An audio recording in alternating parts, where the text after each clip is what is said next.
Ndabahaye mwiriwe canke mwaramutse nshuti banywanyi bacu kuri mwese mumviriza ibiganiro vyacu murereye irya nino ku migabane y'amakungu ya kure, na mwese mumviriza ibiganiro vyacu murereye mu karere k'ibiyaga binini. Eka ndaguhe ikaze nshuti munywanyi wacu kuri uriko wumviriza ibiganiro vyacu uherereye ngaha mu gihugu cacu Burundi, mu makomine agiye atandukanye, mu bisata bitandukanye vy'igihugu. Kuri iri genekerezo tukaba tugarutse tubashitseko amakuru akomeye cane ahejeje kudushikira ngaha mu Burundi, nandi avugwa mu bisata bitandukanye vy'igihugu, amakuru avugwa mu karere k'ibiyaga binini n'ayandi yose turatosora ngaha kuri Burundi News TV tukayabashitsako yose ido nido. Reka ndagukengurukire cane nshuti munywanyi kuri wowe waje gupyonda ijambo sabone, kuri wowe utarabikora kaniko karigenda gusaba umanuke musi y'iyi video urabanditse ijambo sabone upyondeko, uraca urabona ari akazogera nawe nyene upyondeko, tuje turabana mu makuru n'ibiganiro tubashitsako misi yose ido nido. Ingingo nkuru turazifatira ku makuru akomeye cane ahejeje kudushikira ngaha mu Burundi. Kuri ubu ngubu ibintu birahejeje gukomera cane nyuma yuko umutegetsi akomakomeye cane ngaha mu Burundi apfungiwe mu biro vy'umukuru w'igihugu nyene icubahiro Major Evariste Ndayishimiye kumva zuko yibonekeje ku mugambi ukomeye cane. Woba ari uwo mugambi turaza kuwugaruka kose ido nido. Ni hehe General Prime Niyongabo yoba apfungiwe? Ni nyuma yuko yibonekeje amakuru yuko hateguwe kugandagura umukuru w'igihugu. Izo akaba arizo mvo zoba zoratumye ko umukuru w'umugambi uri ku butegetsi CNDD-FDD Reveriyano Ndikuriyo havurwa amakuru yuko yoba nawe ari muri uwo mugambi nyene. Aribonekeje amakuru avuga ko General Guillaume Bunyoni yoba yarasavye gutezurirwa, akaba yoburanishwa apfunguwe ari hanze y'ibohero. Kuri ubu ngubu nanone turaza kubigaruka ko ni ibici uyu mukuru w'igihugu nyene icubahiro Major Evariste Ndayishimiye ahejeje gutangura ngaha mu Burundi bijanye no kunyuruza abategetsi bakomakomeye ngaha mu Burundi. Biravugwa nanone ko General Prime Niyongabo yoba atari mu gihugu. Ibi turaza kubigaruka ko n'andi makuru twabateguriye yose tuyagaruke ko yose ido nido. Haribonekeje icuka ca kudeta nyuma yuko umukuru w'igihugu nyene icubahiro Major Evariste Ndayishimiye atari mu gihugu. Bamwe bakegereye ubutegetsi bakaba bariko baravuga ko yoba ari iyo mvo yatumye General Prime Niyongabo atabwa mu mvuto. Bikaba bishimangirwa n'umwe mu begereye ibiro vy'umukuru w'igihugu. Hakaba havugwa nanone ko muri Etat Major inzira ikirasha. Ivyo navyo nanone turaza kubigaruka ko vyose ido nido. Wowe ico usabwa manuka musi y'iyi video urabanditse ijambo sabone upyondeko, uraca urabona ari akazogera nawe nyene upyondeko, tuje turabana mu makuru n'ibiganiro tubashitsako misi yose. Iyi Burundi News TV n'ingurukana bumenyi imwe rudende gushitsako amakuru toronka ahandi. Reka ayo makuru nayo twabateguriye tugaruke tuyumviriza muri iri do nido ry'amakuru twabateguriye.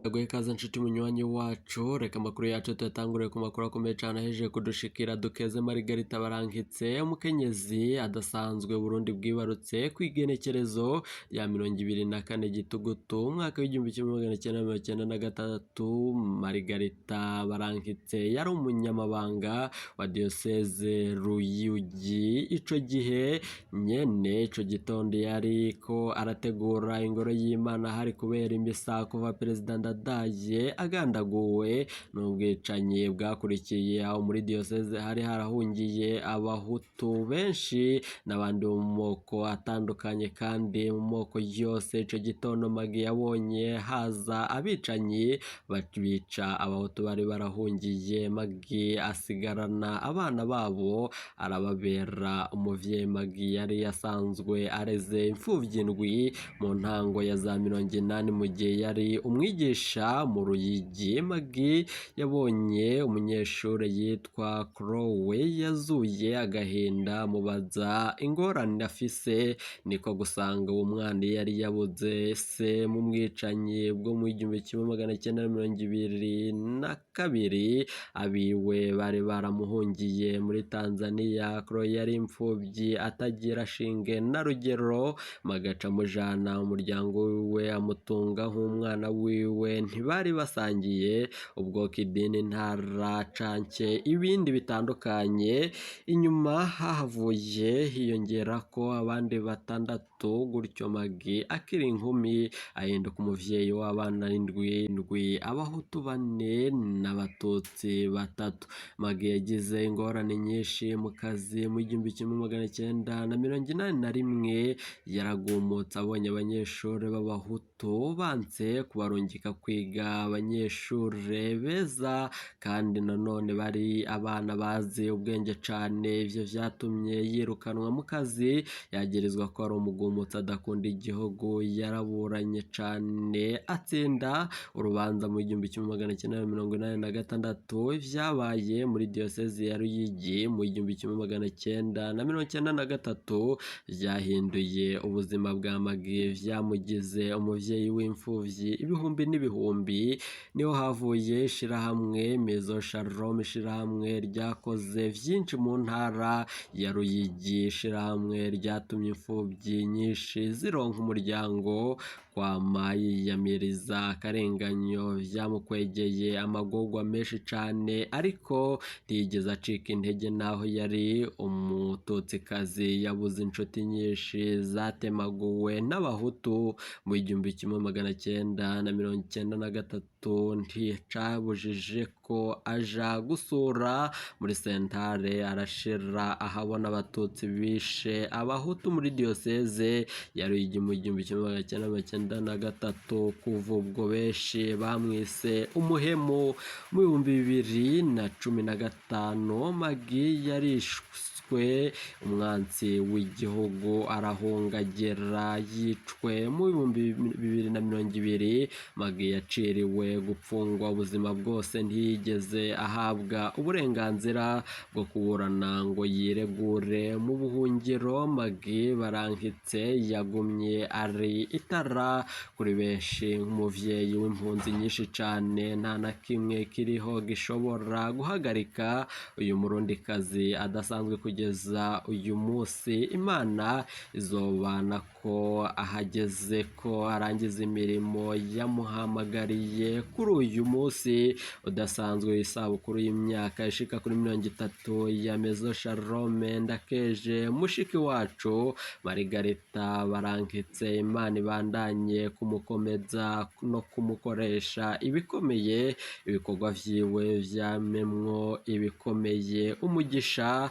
kubwa Maggie. Ndifatanije na wa muririmbyi ahimbaza Uburundi ati murambe usagarare, waribarutse imfura nyazo. Kuri ubu ngubu rero ni amakuru akomeye cane aje kudushikira, nk'uko twebabwiye mu funyafunya arandi makuru avuga ku bijanye n'abategetsi bakomakomeye kuri ubu ngubu bapfungiwe mu mabohero atandukanye. Bikaba bivugwa ko hari n'undi mutegetsi akomakomeye yoba apfungiwe mu biro vy'umukuru w'igihugu. Reka tugaruke kuri ayo makuru akomeye cane ahejeje kudushikira. Kuri iri genekerezo hibonekeje amakuru akomeye cane ahejeje kudushikira ngaha mu gihugu cacu c'Uburundi, amakuru ajanye n'amagara y'abategetsi bakomakomeye cane ngaha mu Burundi, abatariko baravugwa rumwe n'ubutegetsi n'umugambi uri ku butegetsi wa CNDD-FDD, n'abandi batariko baravugwa rumwe na Major Evariste Ndayishimiye. Kuri ubu ngo baravuga ko ahejeje gufata ingingo ikomeye cane, bamwe yuko bagandagurwa, abandi bagaca baranyuruzwa, abandi bakaburwa irengero, abandi bagatabwa mu mvuto. Ni nyuma yuko umutegetsi akomakomeye cane ngaha mu Burundi yapfunzwe yagirizwa ivyaha bitandukanye. Wona Guillaume Bunyoni akaba ariko aranavugwa amakuru yuko Guillaume Bunyoni kuri ubu ngubu kuri iri genekerezo yoba atagihema, nyuma yuko hibonekeje amakuru yuko aho yaragwariye mu iwero rya Gitega ibintu vyoba bitagenze neza, nk'uko tubibwirwa na bamwe mu baryango biwe bari begereye ngaho Igitega, n'abandi bari bajejwe ibikorwa vyo kumutezurira, n'abandi batandukanye begereye Igitega, harimwo abamucungera umutekano batashimye ko tubavuga amazina yabo kumva z'umutekano wabo. Kuri ubu ngubu rero amakuru akomeye cane ahejeje kudushikira ngaha mu gihugu cacu c'Uburundi, n'amakuru avugwa ku magara y'abategetsi bakomakomeye ngaha mu Burundi. Kuri ubu ngubu General Prime Niyongabo turaza kumugaruka ko muri rido nido ry'amakuru akomeye cane. Kuri ubu ngubu haravuga amakuru akomeye cane avuga ko abategetsi boba barabogojwe ku butegetsi kumva z'uko yuko ngo umukuru w'igihugu nyenicubahiro Major Evariste Ndayishimiye we yari afise ubwoba kuri ubu rero bariko barabandanya mu gutegura n'ubundi nanone umugambi wo gutembagaza intwaro ya nyenicubahiro Major Evariste Ndayishimiye ko nanone umutegetsi akomakomeye cane General Prime Niyongabo yafashe ingingo ikomeye cane yo gukurako uwo mugambi nyuma yuko yapfungiwe mu ibohero ryegereye ibiro vy'umukuru w'igihugu n'agasho gapfungiwemwo abategetsi bakomakomeye baba barabuzwe irengero kumvo z'uko bari bibonekeje mu migambi itandukanye batavuga rumwe n'ubutegetsi. Ako gasho gaherereye mu biro vy'umukuru w'igihugu nyenicubahiro Major Evariste Ndayishimiye karahejeje gufatirwamo ingingo ikomeye cane yo kunyuruza abantu abategetsi bakomakomeye. Ivyo nivyo twarungikiwe n'umwe mu mutegetsi yapfungiwemwo mu misi ihise nyuma yuko atashimye ko tumuvuga amazina yiwe kumva z'umutekano wiwe. Ako gasho aravuga ko karimwo abategetsi bashika kuri 4 bagirizwa ivyaha bitandukanye vyo gutegura imigumuko mu Burundi. Bikaba bivugwa nanone n'umwe mu begereye ubutegetsi bwa nyenicubahiro Major Evariste Ndayishimiye wa muhanuzi yavuze ko nyenicubahiro Major Evariste Ndayishimiye nashika ku kibuga c'indege i Bujumbura azoca aratangura kugandagurwa. Ibi rero bikaba vyahejeje gukomera cane uwo mutegetsi ngapfungiwe muri ako gasho ko mu biro vy'umukuru w'igihugu. Bikaba bivugwa nanone ko General Prime Niyongabo nyuma yuko yibonekeje muri ya migambi yavuzwe ibibonekeje ko kuri RTNB no kuri radiyo y'igihugu yibonekeje ko umugambi wo gutegura kudeta abarungitse abamenyesha amakuru batandukanye aho Igitega n'abandi barungitse abamenyesha amakuru batandukanye mu bisata bitandukanye vy'igihugu kurondera amatoza ku vyerekeranye n'ivyibonekeje kuri uwo mugambi.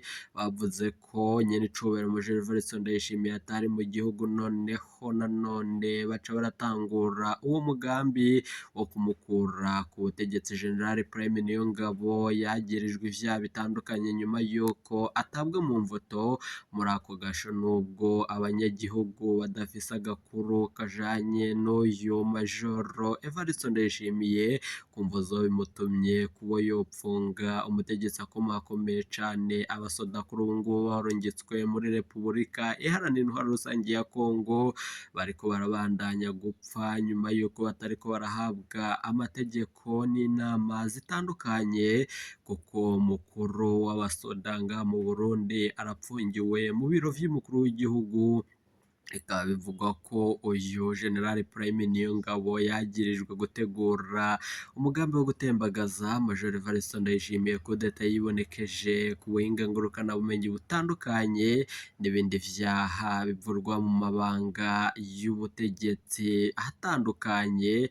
Vyaravuzwe nanone kandi ko General Prime Niyongabo yoba arafise amabanga akomakomeye cane, havugwa ko umukuru w'igihugu nyenicubahiro Major Evariste Ndayishimiye atamupfungira mu mabohero mu gihugu atandukanye, uretse kumupfungira iwiwe no kumupfungira mu biro vy'umukuru w'igihugu. Ibi bikaba bituma uyu General Prime Niyongabo ataronka akaryo ko gutegura imigumuko no kuba yashira hanze amabanga akomeye cane ku mutegetsi nyenicubahiro Major Evariste Ndayishimiye. Ibi vyose bikaba bifise imvo ku bategetsi bandi batandukanye, aho Reverien Ndikuriyo nawe yavuze amajambo akomakomeye cane ku mutegetsi akomeye cane, nawe bikaba bivugwa ko yoba ari buca aratabwa mu mvuto nk'uko umukuru w'igihugu nyenicubahiro Major Evariste Ndayishimiye yohora bivuga ko indongozi idakora neza zoca arayirungika mu gasho, izindi zikaba zakurwa mu mabanga nk'uko muriko murabiraba kw'isanamu tworonse aho General Prime Niyongabo apfungiwe. Ntimuje kure, reka ndabakengurukire cane inshuti munywanyi twabanye muri ibi biganiro n'amakuru. Wowe ico usabwa manuka musi y'iyi video urabanditse ijambo sabone pyondeko. Abamenyesha amakuru bacu b'abahinga bariko barabandanya mu gukora amatoza ku vyerekeranye n'ingene General Prime Niyongabo apfunzwemwo. Uwo bazi urupfu rwa Bunyoni nawe turaza kubigaruka ko vyose mw'idonido ry'andi makuru twabateguriye. Ntimuje kure, iyi ni Burundi News TV.